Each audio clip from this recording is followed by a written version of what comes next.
some of the most notable Christian pastors and ministers in this country, many of whom, if not most of whom, you would know immediately if I gave you their names, and have told me in no uncertain terms how much they did not appreciate what I wrote or what I said, how wrong they thought I was, how sinful or carnal or backslidden I was to criticize this great Christian president, George W. Bush, because of an unconstitutional or otherwise wicked policy that he had just proposed. But I remind myself what Theodore Roosevelt said. He said, "To announce that there must be no criticism of the president or that we are to stand by the president, right or wrong, is not only unpatriotic and servile, but it is morally treasonable to the American public. Nothing but the truth should be spoken about him or anyone else. But it is even more important to tell the truth, pleasant or unpleasant, about him than about anyone else." Close quote. Roosevelt understood what we all need to understand, and that is what exactly it is our country was founded upon.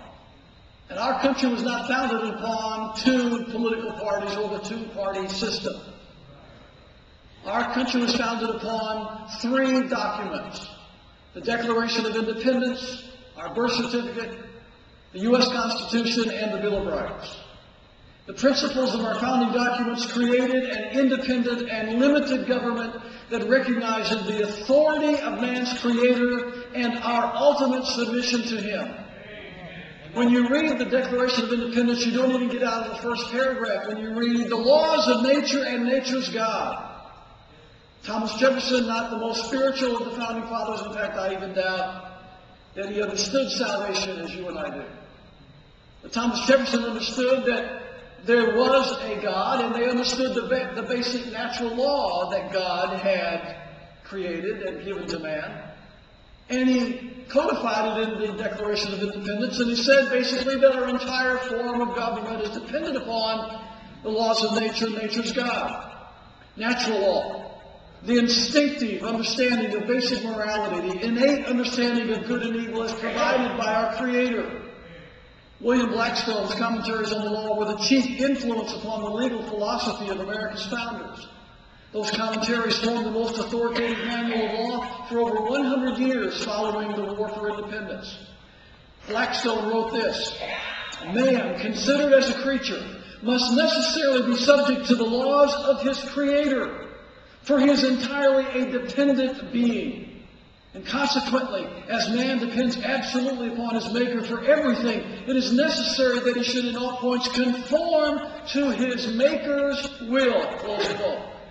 But Jefferson understood that. He read that. He read the writings of John Locke. He studied Calvin. These founders, mostly Christian men, understood the basic concepts of natural law. You ask the average Christian in America today, have you ever heard of natural law? Do you understand natural law? They'll look at you with that quizzical look, and you know that they don't know what you're talking about. But our founding fathers were well versed in natural law.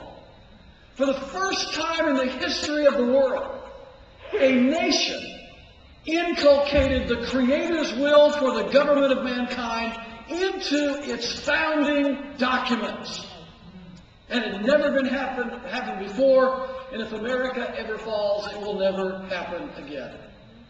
It doesn't matter, therefore, what a politician's personal denominational affiliation might be, or what his particular Christian profession might be.